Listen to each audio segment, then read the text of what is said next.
I'm a person that has HIV for, I would guess, around 20 years. And I also have OLD, being 78 years old, which makes me have that disease also. And you want to know how I contracted both diseases? Living too long and being careless. I had careless sex with a gentleman that I was very much in love with. At the age of 60, you're lucky when you find someone you like. And we had a beautiful relationship. I'm not angry at this person that I contacted HIV from. But plus it was a beautiful relationship. In the beginning, we used condom. I had sense enough to know that. I was an infection control nurse. We used a condom for about 5 years. And then we decided we were both old. We had made plans for what we were going to do. My kids were grown, his were grown, everybody was settled. We decided then, he decided, really he didn't decide, we discussed it, of the time it took for him to put on his condom every time we'd have sex. So I agreed with him, yep, he had retired by then. And so we decided to give up the condom. We would just have fun. Last swing at having fun with sex. And then he started getting ill.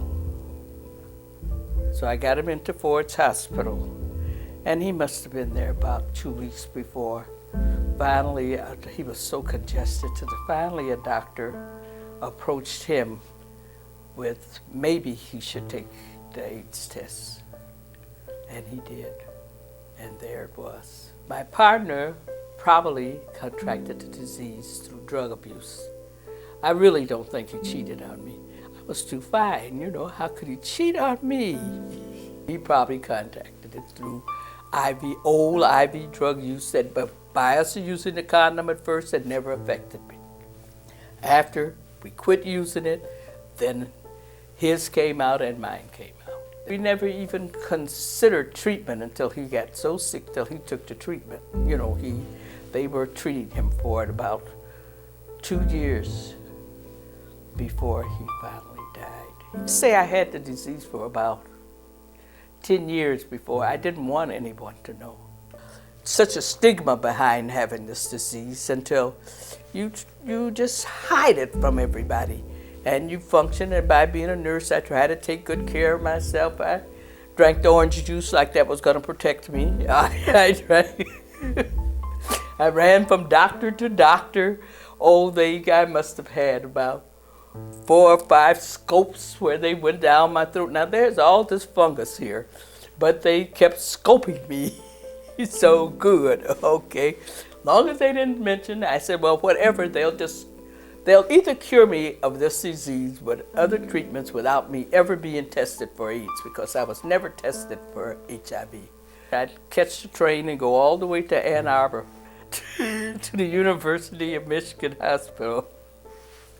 It sounds silly now that I was just this dumb that I'd ride this train with them all the way to University of Michigan Hospital and go through every little test they wanted me. They was gonna give me another scope, go down there and see if there's something wrong with my esophagus by now. I said, no, I tell you what, I'm going to take the HIV test the next time I come back. And the lady, the little nurse, or the little physician, how they have all these practicing physicians they send you. And she says, why do you want to take that test? Now, I can't very well tell her, hey, I've been hiding this disease for almost 10 years. But I finally said, well, I'm going to take it. She said, well, you go home, Mr. Renrick, and think about it, and we'll give you the test the next time you come in. Well, we went back for the results, which was like a week later. My other sister went with me, and that's when we got the results that I was positive. I don't want to do anything about it. So my older sister, she just wasn't satisfied with that. She's a nosy wench anyway, but I love her, because she says, no, I can't let you just lay here and die. I'm going to go and look up some treatments. So she scouted around and finally found a place out in Bloomfield Hills. So they got me in there. But I didn't like the doctor. I'm funny like that. I didn't really care for him. I didn't like the way he approached my disease. It's just, he didn't have the right bedside manner, maybe we'll put it that way. So I decided, okay, give me all this medicine. He gave me tons of medicine, like 5 pills of this a day and 20 of this a day and 6, and I knew I wasn't going to take any of that medication. How am I going to take this medication? I'd never taken a pill before in my life, So I went home. My younger sister, oh, she was so sweet. She made up all kind of medication charts for me to take these medications at certain times of the day. Okay, sweetheart, good. Put them in a drawer, and that was the end of that. Till I started getting weaker and weaker. My sister decided one night, we are going to the hospital. Come on, out of this bed. I was planning me a trip through the Panama Canal. I was going to go take me this 15-day trip through the Panama Canal and forget it. Come back and lay down and die. That's when my sister said, we are going out of here tonight. I mean it. We're going out tonight. You're going to the hospital. You're dehydrated. The whole works is working now. So I went with her over to, it's not Hutzel. It's Hutzel Hospital. I went in the emergency room with her there. They gave me the fluid, and I just told her, I have HIV, because they had to invade me. To get the IV, I knew that I must tell her, so she wouldn't just put something in my arm without knowing she could catch it. So I couldn't do that to another nurse. So I got the IV. They gave me plenty of dextrose and water, and blew me back up again. So the next day my sister said, well, okay, you want to take a trip? Good. Well, I'm going to arrange for your granddaughter to go with you on this trip, because I don't want to go. And what I'll do, but you must promise me you'll go into treatment. When I came back from the 3 days, I went on back in like I promised. And I've been in treatment ever since. And I'm so happy about it.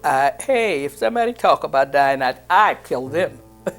No, I had made up my mind to die, but hey, it all became different once I started feeling good again, taking the medication, conforming down, so they got rid of the fungus in my throat, and it was all upstream from there. There's other diseases that they can't cure either. There's diabetes, heart diseases that they can't cure. So if there's no cure for AIDS, but people get into treatment and they can be maintained a long time. I'm here at 78 to tell you that once you're in treatment, if you show up positive, you can get treatment for it and live any life you want to live. Might not be the lifestyle you want, but it's a good life. Hey, any life is a good life. And so my advice to all seniors would be tested. If you're negative, hey, you're ahead of the game. Now use safe sex. If you're positive, get in treatment and live again. That's it. Goodbye.